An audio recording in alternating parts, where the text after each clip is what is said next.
to the East Coast premier music talk show. Heard it on the X. So, covering what we were before the commercial break, Justin Bieber is now number 1, number 8, number 18, and number 31. 4 albums for the Biebs, and I quit. Yeah, all in the top 40. I quit. Incredible. Now, let me ask you this question. Okay. 30 years from now, 30 years from this date, yeah, will there be a band out there paying homage to Justin Bieber? Like a Bieber tribute? Yeah, will there be? Like Bieber, I'm trying to think of, what you would call it. Is Bieber so ingrained in the music industry that he will be remembered 10 years after he's done? Of course not. Yeah. I don't think he will be remembered 10 years from now, unless it's as a joke.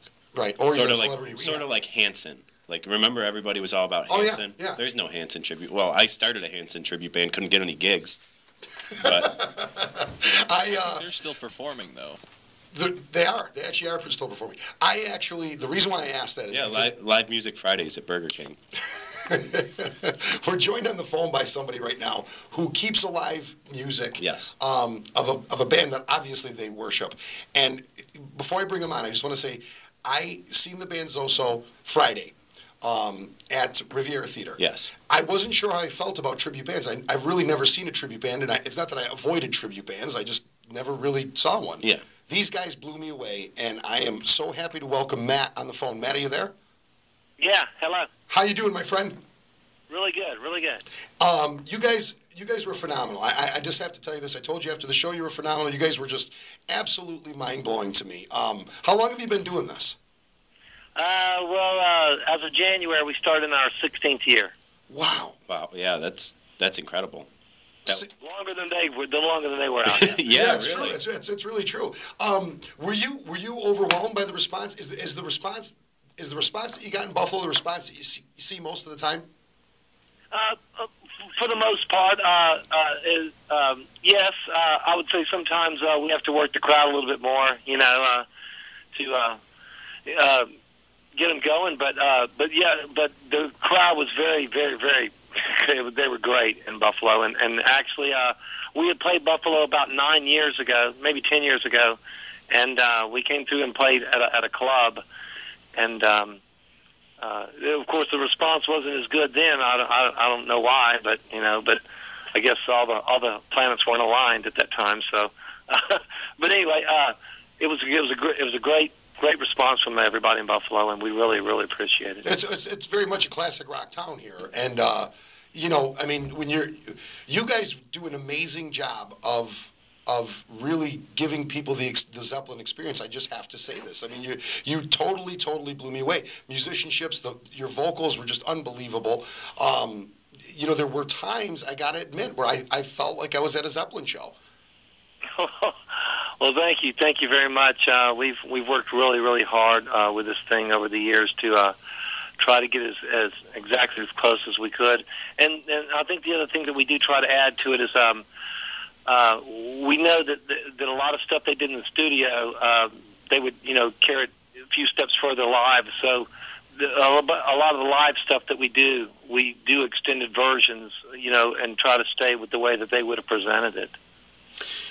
And a lot of the stuff you do is actually the live cuts of things, I noticed, too. I mean, I guess you have to be someone into Zeppelin, but a lot of the stuff, it was like the song remains the same version, or the versions of live stuff that I've heard before, which is really cool, I think. Even the intros, the small little intros and stuff, really just an amazing thing. Has the band ever reached out to you? Does the band know you exist, or Jimmy or Robert or any of them?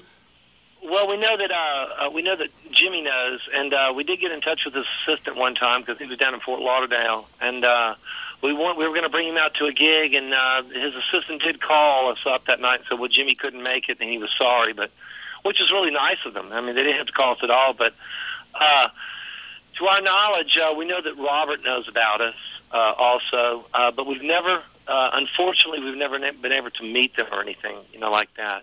Everybody else gets to meet them because they're always available. We're always playing. So yeah. How often do you play? I mean, one day and get around them one day. How often do you guys play? I mean, how has it been 16 years of nonstop touring for this? I would say the first few years, up to around probably around 2002, we were doing 180, 200 shows a year. of course, things change for the band, successes, and being able to choose more of the better markets that we wanted.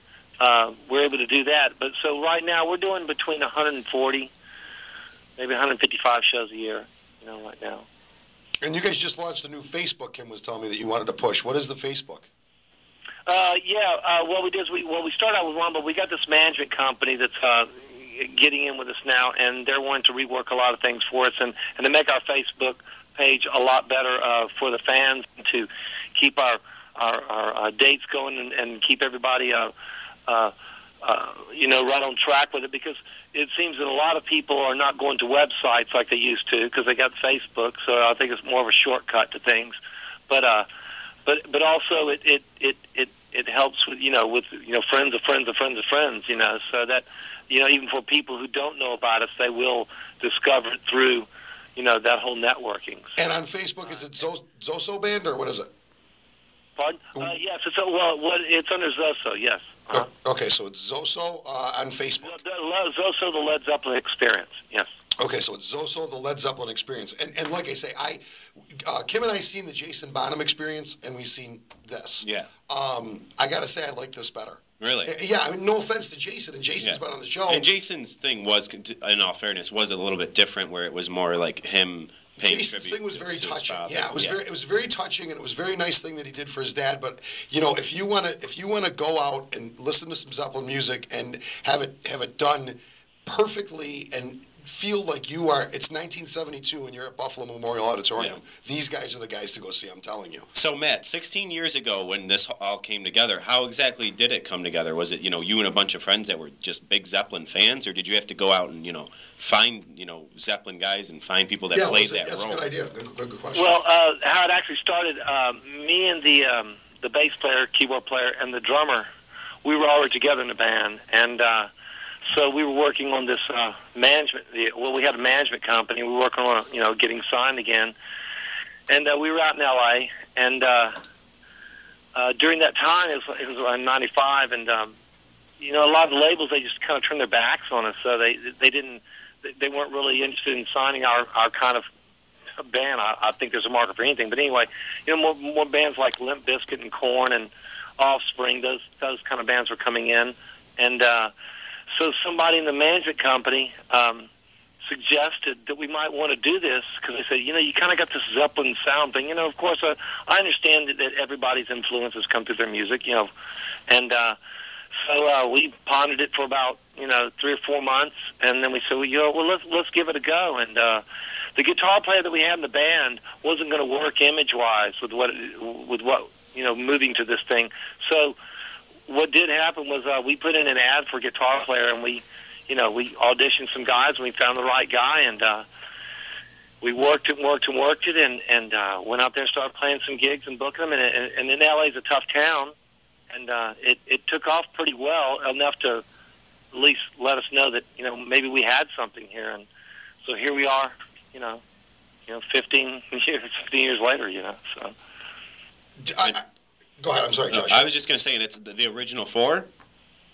Well, actually, the guitar player, our original guitar player who's with us now, he left for about 5-6 years. So we did have a replacement for him. And the guy we had was really good, but it just, you can't buy chemistry, and I'm a firm believer in that. And it just wasn't the same. It was good, don't get me wrong, but it just wasn't quite the same. And I think this, it clicked a lot better with who we had, and with the original lineup. And now that the original lineup has been complete now for almost 2.5, almost 3 years now, it's been just a godsend for us, and it works. It just works so well. We know each other so well. And besides the original lineup with the guys, this is the lineup that suffered the most, to getting it going and everything. And it just it was really a shame when he did leave the band for a while, because as the success of the band kept going up and up and up, he really deserved it,